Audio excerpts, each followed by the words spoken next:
There's so many books here that if they fell on me, I would probably die.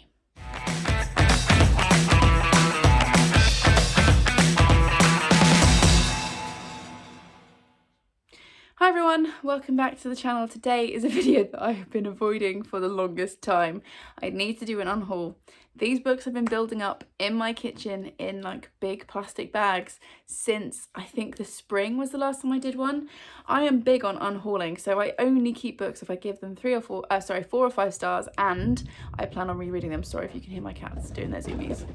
Oh, see. They're fine, they're just playing. So I find the actual like unhauling books and taking them out of my collection easy, but filming an unhaul, I should have done this months ago because we have got 102 books to get rid of.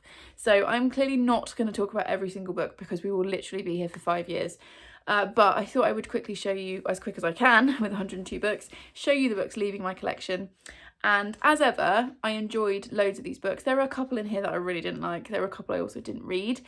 But on the whole, these are books that I enjoyed and would recommend. I'm just not going to read them again, and I feel like it's better to put them back out into the world where someone else can enjoy them. Anything that is young adult or middle grade will be going into my school library. All of the ARCs will go into the staff room because I found that's a really fun place to put them. People seem to really enjoy them. And then anything else, I've got a few like close bookish friends that I might send a picture and be like, do you want any of these? But the majority of these, I think I'm going to do Zip It. And just do it that way and kind of get rid of them that way. I used to take them to the book barn, but that's now closed. So when I have like this volume of books, I think maybe I'll just put them in a box and sell them. Right, we're already 2 minutes in and I haven't shown you a single book yet. You can see some of them stacked up here. I'm going to have to stop every so often to pull another book mountain towards me. So let's get into it. We're going to start with children, so middle grade and young adult, just because that is the stack closest. And we're starting off with The Boy Who Flew by Fleur Hitchcock. I'm literally just going to show you each video and put them down, and obviously if any of them look interesting to you, you can go and look them up, because with 102 books I cannot stop. So The Boy Who Flew, loved this one. The Feral Child by Shay Golden. The first few of these are people that I was on my master's degree with, and it's so exciting to see their books in bookshops. It still gets me now, even like a decade later. So I actually know both Fleur and Shay, and also Jill Lewis, who is going to be up in a second. So it's always very exciting, and I love their books. Feral Child by Shay Golden. Where the World Ends by Nicola Penfold. I adored this book, as did Charlie. Amari and the Night Brothers by B.B. Alston. Loved this. I am very excited to read the sequel when it comes out in paperback, but this one I don't need to read again, and my kids will love it. The Chronicles of Narnia by C.S. Lewis. This is a bind up with all of them. It's super heavy and it was actually quite tough to read, but I feel like I know of some kids in my school who would love to find this in the library, so this will go to them. We've also got the collection of His Dark Materials by Philip Pullman. I've got, I don't think you can see it, but over here I've got really beautiful paperback editions of these, so I just don't need this massive heavy bind up. Then I got 2 Skullduggery Pleasants. One is Kingdom of the Wicked and the other is The Dying of the Light. I can't remember which way round these go. It's been absolutely years since I read Skullduggery Pleasant. These are also signed copies, but again, I know that the school library will benefit from them much more than me, so I'm trying to like put them back into sensible piles so that I don't have a massive job at the end of this video. Okay, then more middle grade is Jill Lewis, so Skyhawk and White Dolphin. As I said, I know Jill, and it's always such a thrill to see her books in bookshops. Then I've got an Arc of Wonder by, is it R.J. Palacio? I was given this on the MA and read it and loved it, but I just don't need, I'm just not going to reread it, so I'm trying to referee cat fights at the same time as filming a video. Multitasking today. Everybody chill. Then I've got The Gilded Ones by Namina Fauna. Again, I adored this book. I'm excited to read the sequel. I'm just not going to reread this one, so that can go into the school library. Then I've got an ARC. This is I Kissed Shara Wheeler by Casey McQuiston. I'm not sure if I'm going to put this in the school. Actually, I probably will. I've seen some kids reading like similar books, and I feel like there's so much rep in this. It'll be really good, even though it is definitely the like YA end of things, but I think I will still put it in the library. Then I got 3 books that will probably make Charlotte at Books and Bargains really cross with me, because I am unhauling the Curse So Dark and Lonely. Is it the Curse Breakers trilogy by Bridget Kemmerer? And they are the really pretty like silvery spines, and like these covers are gorgeous. and I did enjoy my time, but I'm not going to read it again, and it was just taking up space on my shelf. Then the book I read this summer, Let's Talk About Love by Claire Khan. This has got an asexual main character, which I'd never read before and really enjoyed, and it's the kind of rep I would love my kids to be reading. We've also got Girls of Paper and Fire by Natasha Nagan. I loved this, but I'm too scared to read the sequel because I've heard it's really sad, and I would just rather pretend that the end of the first book was the end of it. So I'm basically taking this off my shelves because I've chickened out reading the rest of the series. I adored this, and again, I can think of kids that will love that at school. And I've also got The Bear and the Nightingale by Catherine Arden. If you saw my previous unhaul, you'll have seen me getting rid of the other two because I couldn't remember where the first book was. It turned out my friend Steph had it. And I've got rid of the other two now, so I might eventually buy a hardback set of those because I did really enjoy that trilogy, but for right now I don't need the single paperback on my bookshelf. Right, let's do, I've kind of split it roughly into hardbacks, thrillers, non-fiction, and then other adult fiction, and obviously we've just done kids and YA. Let's try and move these out of the way a little bit. Let's do thrillers next, just because that's the next stack nearest to me. So we have The Wife Between Us by Greer Hendricks and Sarah Pekkanen. Read it twice, loved it the first time, didn't love it as much the second time. I'm not going to read it again. Got The Melting. This is an arc by Liz Spitt. This came out in May. Very odd book, very unsettling. I really enjoyed it, would recommend. Check content warning, check content warnings for all of these. I have The Retreat by Sherry Smith. I bought this from a charity shop. It will probably go back to the same charity shop. It was okay. It didn't rock my world. I've got The Serial Killer's Wife by Alice Hunter, which I did quite enjoy this one, I think. It was gripping. It was just kind of a one read and done, as most thrillers are. Then I've got Dead Girls by Abigail Tartolin. Again, Leanne's probably shouting at me for getting rid of this, but I read it, Gary read it, we both enjoyed it. I'm just not going to go back to it. This has got a child protagonist, so if you're looking for a dark read from a child's perspective, I would read this one. The Whisper Man by Alex North is next. Again, enjoyed it. It was fairly creepy. It was okay. Not going to read it again. One by One by Ruth Ware I actually found quite dull. Didn't really enjoy this one. Was a little bit let down by the author on that one. We've got The Liar's Girl by Catherine Ryan Howard, and it says, her first love confessed to 5 murders, but the truth was so much worse. I think I gave this a 3. It was a very lukewarm thriller, but I read it, my in-laws have read it, and out it goes. A series that I really enjoy, but I never keep, is Perfect Silence by Helen Fields. This is part of the D.I. Kalanak series. I've thoroughly enjoyed each and every one. They are super dark, they are super messed up police procedurals, words. But again, I'm just never going to go back to them, so somebody else can enjoy that. Getting rid of some Karen Slaughter, so I have got, an itchy nose. This is The Kept Woman. This is part of the Will Trent series. I didn't love this. I've never really got into the Will Trent books, so again, that was an easy unhaul. I'm also, while we're talking about Karen Slaughter, let's grab this out. I'm also unhauling The Good Daughter. I've read it, I think, 3 times now. It's a chunky book, and I can get it on audiobook if I want it, so it doesn't need to take up that much space. I do really recommend it. It's my favourite Karen Slaughter, but it's just taking up too much space on my shelf.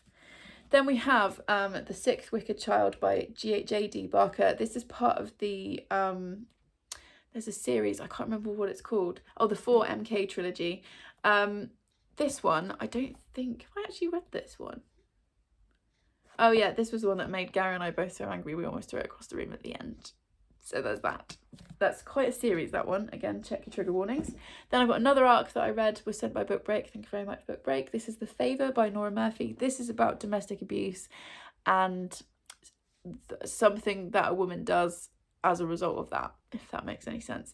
This came out in June, and I did enjoy it, would recommend, but again, trigger warnings. And then the last one for the thrillers, this was another arc from Book Break. This is Into the Dark by Fiona Cummings. I thought this was clever. I did see the twist coming, just saying. Okay, let's do non-fiction. So, taking a breath because I know I'm going quite fast, but I don't want this video to be like 40 minutes long. First book is Doing It by Hannah Witten. I loved this, and it's Let's Talk About Sex. Again, I will probably put this into my school library. I think I was keeping it for Charlie, but like Charlie's never going to want to take a book from me about sex, so I am going to pass it on to other teenagers who might want to listen to me. Then two books that I've absolutely adored, two collections I thought were fab, but I just don't need them anymore. And they are Feminists Don't Wear Pink. Oh, you can see tabs, I've still put them in. And Other Lies by Scarlett Curtis, and It's Not Okay to Feel Blue by Scarlett Curtis. Obviously, these are non-fiction essay collections on those topics, so there's a whole load of people in here, different people who have like put in their thoughts and feelings. I loved these. I just, like I said, I don't need them anymore, and I feel like my school library would do better with those, so those are going. I've also got an ARC of Not That Bad by Roxane Gay. This is talking about rape culture. And again, it's a series of it's a series of essays that Roxane Gay edited and put together on that topic, and I thought it was fascinating. It's just not one that I'm going to pick up again. I've also got a book that really let me down. This was Venus and Aphrodite, History of a Goddess by Bethany Hughes. This cover is absolutely beautiful. I thought this was going to be a 5-star prediction, and I think I gave it 3. It was just not what I thought it was going to be, so that is leaving the collection. Another book that I loved but I don't need anymore and will go into the school library. This is A Beginner's Guide to Being Mental, an A to Z from Anxious to 0 F's Given by Natasha Devon. This is a fantastic look at mental health and the various different aspects of it, and it's a fab introduction to the topic. So yeah, I don't need this anymore, but I know some people who will benefit. And then I've got last two. This is One Unknown by Jill Hicks. This one is an incredible story, and it, as it says, powerful account of survival and one woman's inspirational journey to a new life. So Jill Hicks was caught up in the London bombings. She was very close to where one of the bombs went off, and because of the force of the blast, when the rescue crews found her, there was nothing on her to identify her at all, so she was known as One Unknown, and this is about her kind of journey back to her life and her recovery, and it was absolutely incredible. It was also recommended to me by my grandpa, who we lost a few years ago. Oh gosh, it's still got the note in it. This is from Christmas 2012. Do you know what? I think this is one I'm gonna actually keep just for the sentimental value. So yeah, I was gonna unhaul this, and that's one rescued from the unhaul pile. I never do that, but there is like sentimental attachment to that one. But a book that's definitely going out is The Stranger on the Bridge, My Journey from Suicidal Despair to Hope by Johnny Benjamin and Britt Pfluger. Johnny Benjamin was a man who was on, was it London Bridge? Waterloo Bridge. And he was about to take his life, and he was talked down by a stranger who then went back to his day, and Johnny never saw him again. And then after that happened to Johnny, he then went into recovery and was kind of able to get his life back together, and then he set out on a mission to try and find the stranger on the bridge. And it's still a story now, even talking about it is like giving me goosebumps. It's the most incredible story, and this is a beautiful memoir, very tough reading, but definitely worth it. But again, it's just one of those books I was like, I'm not going to read this again, but I feel like somebody else should. So that's going out into the world. That's all the non-fiction. Should we do hardbacks? Because you can see some of them here. Okay, let's do this stack first. So we have The Mary Shelley Club by Goldie Moldavsky. Definitely recommend if you are looking for dark YA. Got The Daughters of the Lake by Wendy Webb. Absolutely brilliantly creepy story. It's literary fiction. Really enjoyed it, just not going to go back to it. We've got the most beautiful copy of The Bird King by G. Willow Wilson, which is a fantasy book, which isn't usually my thing, but I thoroughly enjoyed it. However, I've got no urge to read anymore, and as pretty as it is, I need the space. We've then got Magma by Thora Hallofsdottir. Again, this was sent to me by Book Break, and it's about a very toxic relationship. And I thought it was beautifully done, but I am not going to read that again. We've got The Painter's Friend by Howard Connell. This is one I actually didn't read. I read the first few pages and I was just not feeling it, so I put it down. We've then got Sigrid Undset. This is Kristen Levin's daughter, The Wreath. This is one that my brother gave me for Christmas a few years ago. It's got beautiful sprayed edges, and it's part of the Penguin Drop Caps collection. And he also gifted me the second book for my most recent birthday, but that's in the Penguin Classic Edition. So like, I don't need to start collecting these books because it'd be very expensive for my bank account, and I'm not going to go back to this particular story, so that's going. I'm also getting rid of Turtles All the Way Down by John Green. I loved this book. I loved the representation for panic attacks and anxiety. I thought it was spot on. But again, I'm not going to reread it, so that will go into the pile for school. We've also got The Harpy by Megan Hunter. This is one of the weirdest books I've ever read, and I would really recommend it. It's very short. It's about a woman whose husband cheats on her, and they decide that as punishment she can inflict pain on him 3 times and he won't know when this is going to happen. And as she starts to take her revenge, she starts to go through some changes herself. And yeah, I really enjoyed this. It is so weird, but I'm not going to read it again. One that might surprise people that I'm getting rid of is The Southern Book Club's Guide to Slaying Vampires by Grady Hendrix. This is sheerly because I need more space on my hardback shelf. I really enjoy Hendrix, and his other work that I've got in paperback, and I feel like I might at some point buy myself the paperback book of this to reread it, but I don't need this massive hardback. It's just taking up too much space. I'm also unhauling Circus of Wonders by Elizabeth McNeil. So pretty. Love this cover. Really enjoyed the book. But again, I'm not going back to it, so I don't need a hardback. One I took out of, I think it was Leanne's unhaul pile and really enjoyed, is Sarah Crossan, Here is the Beehive. This is all written in verse. It's got the most beautiful cover. I've seen some awful editions of this book, particularly the paperback. This is very pretty. I read it very, very quickly because it's all in verse, but I'm not going to go back to it. Another one that I enjoyed but won't read again is Such a Fun Life by Kylie Reid. Again, I need the space on my hardback shelf. And then let's scoop this over here. I think we're doing okay. 15 minutes so far. This one is super dusty because it was also one that I lent to Steph and then forgot she had. This is The Corset by Laura Purcell. I was really excited to read this, having loved, what was her debut called? It's just here. The Silent Companions, that's the one. This I didn't think was anywhere near as good. This fell quite flat for me, so that's going straight out again. I'm also getting rid of The Turn of the Key by Ruth Ware. I said I was quite let down by One by her, which was in the paperback pile. I reread this year. It wasn't as good as I remembered, so that's going. One I definitely enjoyed, but again, I won't be going back to, is The School for Good Mothers by Jessamine Chan. This is a really good, almost dystopian kind of look at feminism and motherhood, and I thought it was great. But yeah, I'm not going to read that again. One I didn't enjoy and DNF'd, and I know I'm in the minority, is Sally Rooney's Beautiful World, Where Are You? Sally Rooney is just not for me. I am done with this author. If you enjoy her, that's brilliant. She's just not for me. One that I will also be putting into the school library is Uncomfortable Conversations with a Black Man by Emmanuel Acho. I loved this book. I thought it was brilliantly done.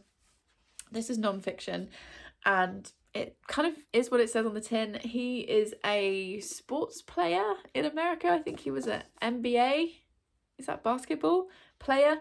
And he started this brilliant YouTube series during lockdown, which is called Uncomfortable Conversations with a Black Man, and this is the book version. Would recommend both the YouTube series and the book. Thought it was fab. Another one that's going out that Leanne's probably going to shout at me for is Once and Future Witches by Alex E. Harrow. I did really enjoy this. It's just a massive massive hardback. I didn't completely love it. I gave it 4 stars rather than 5, and I'm not going back to it. So that one is going. I'm trying to sit in a way, like, I've got just books everywhere. Hang on, let me readjust. Okay. Another one that's very pretty, but I thought was a letdown, was Mrs. England by Stacey Halls. This one, this cover, honestly, it hurts me. The story itself, I think I gave it 3 stars. These Violent Delights by Chloe Gong is also going. I've got the second one. I can't remember what it's called. These Violent Ends. On my TBR to read. But I did enjoy it. I enjoyed it enough to pick up the second one, and it's a Romeo and Juliet retelling in Shanghai. It's very violent. It was way more violent than I was expecting, which I enjoyed. But I am not going to read this one again. I have a feeling that the second one is also going to be like a read once and be done. So yeah, that's going into the world.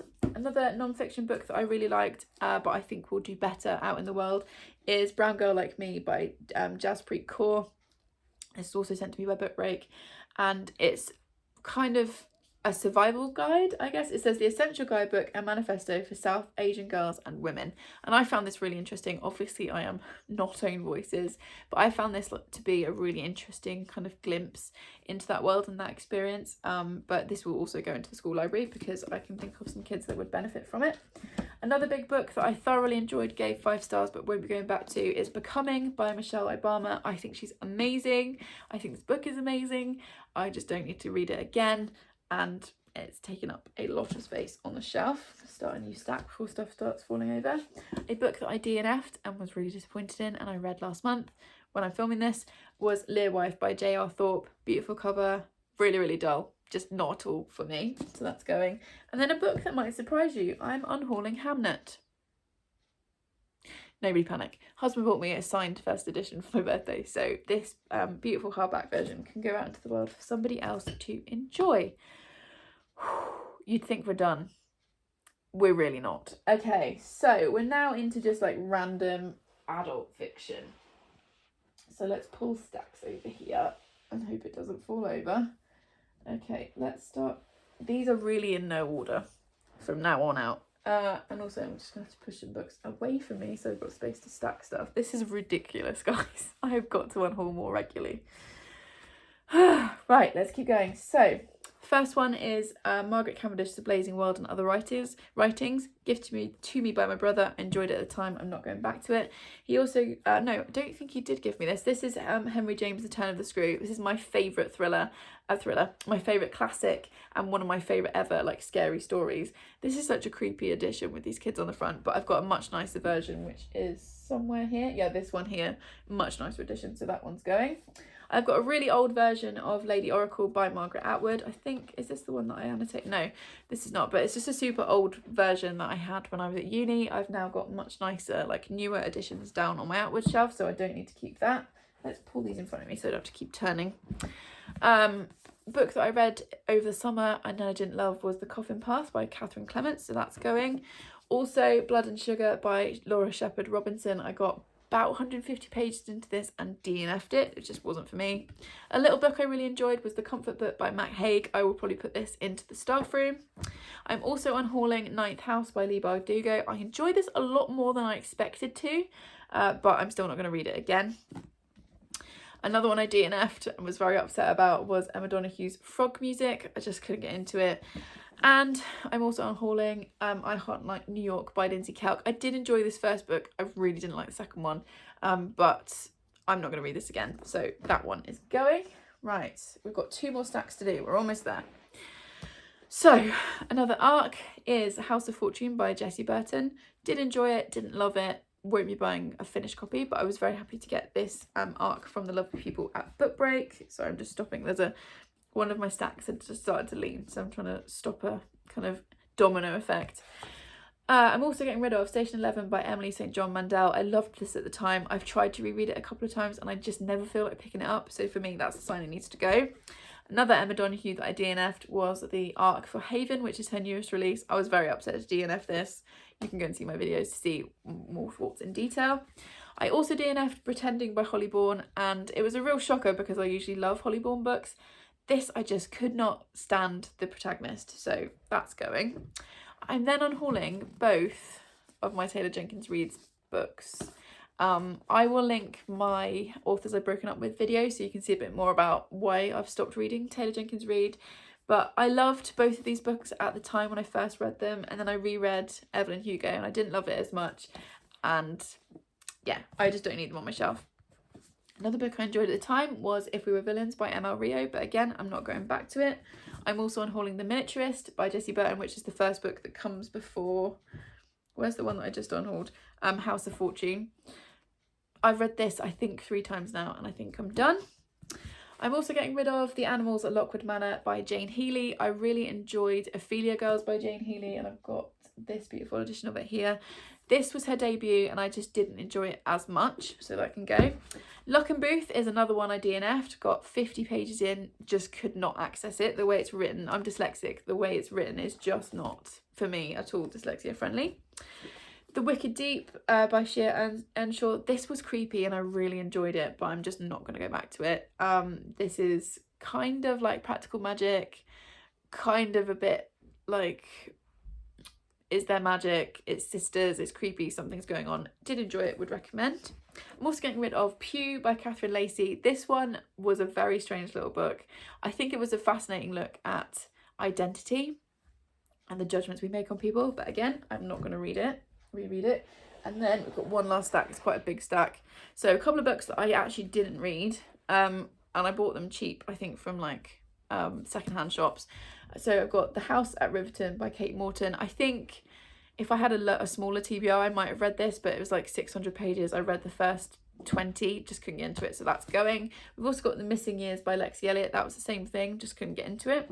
One that I finished and enjoyed was The Glass House by Eve Chase. Would recommend this one. It's kind of a gothic-y, creepy, like young children in a house. Is there something wrong with the house, or is it the children kind of vibe? A book that's incredibly popular in the book community is Verity by Colleen Hoover. I read it, and the more I think about it, the more I dislike this book. I thought there's some stuff in here that I think is properly harmful. I just wasn't a fan, so that's definitely going. Another strange little book I read this year is Vladimir by Julia May Jonas. I know loads of people love this. I just could not connect with it, and I didn't really enjoy it, so that's going. We've also got The Golden Couple. This is an arc that Book Break sent me. This is Greer Hendricks and Sarah Pekkanen. I thought this was fun. I thought it was well done, but it's not one I'm going to come back to. A book that my brother sent me that I DNF'd was A Manual for Cleaning Women by Lucia Berlin. And I don't think I'm clever enough, was the conclusion I came to with that. Daphne du Maurier, Jamaica Inn. Another author I need to stop trying with. I didn't enjoy Rebecca. I didn't really enjoy this one either. One I did enjoy from Book Break is We Are the Brennans by Tracy Lange. I thought this was really good. This is very much about family and secrets and finding yourself and all of that kind of stuff. But again, I am not going to pick it up a second time. I also DNF'd The Mercies by Kieran Millward Hargrave, which is the second time I've DNF'd a book by this author. It's very pretty. Look at those sprayed edges. But it's going, and we're not going to try again. Another book that I DNF'd that I feel like people are going to shout at me about is The Atlas 6 by Olivia Blake. I love how popular this book is, and if you enjoyed it, that's absolutely great. I got 100 pages in and I was like, I don't care. So I DNF'd, and that will go into the staff room. A book I really enjoyed was The Bookkeeper's Apprentice by Laurie R. King. This was recommended directly to me and then sent to me by the lovely Mel at a book fiend named Mel. Why did my brain blank out then? I've been talking for too long. This is a Sherlock Holmes retelling, and it was really fun. I definitely enjoyed it, and I will continue with the series, but I think I'm going to continue on audiobook rather than physically, so I don't need this copy. A book that was a real letdown was The No. 1 Ladies Detective Agency by Alexander McCall Smith. This one just felt really flat for me, and it feels a bit weird to have a white male author writing a black female protagonist. I don't know, there was just something a bit uncomfortable about it. A book I really enjoyed, if you want cozy kind of witchy vibes, is The Age of Witches by Louisa Morgan. This is part of a bigger series that starts with A Secret History of Witches, and I really enjoyed this one, but I won't pick it up again. And we've got two left. We've got The Ark for the Midwife by Tricia Cresswell. I thought this was brilliant. There's not been as much buzz about this. This came out in February as I was expecting. So if you want historical fiction with a mystery, I would recommend this. And thank you to people at Book Break. And then the last one was The Thief on the Winged Horse by Kate Mascarenhas. I absolutely adored her debut, which is The Psychology of Time Travel. This one wasn't quite as good for me. It's very pretty, but I am not going back to it. And that is 102 books in 27 minutes. I'm going to need to lie down after filming this video. So those are all the books that I'm getting rid of, plus one that I've decided to keep, which I think is okay because it's got my grandpa's handwriting in it, so we're keeping that one. Please let me know, how do you manage your book collection? Do you unhaul? Do you keep all your books? If you do unhaul, where do they go? Give me your thoughts on that. If you got to this point in the video, it's going to have to be the book stack emoji because I am literally surrounded by book stacks now, and now I need to go and sort all these books out. Lucky me. So please subscribe if you would like more of this chaos, and I will see you in the next one. Thanks everyone. Bye.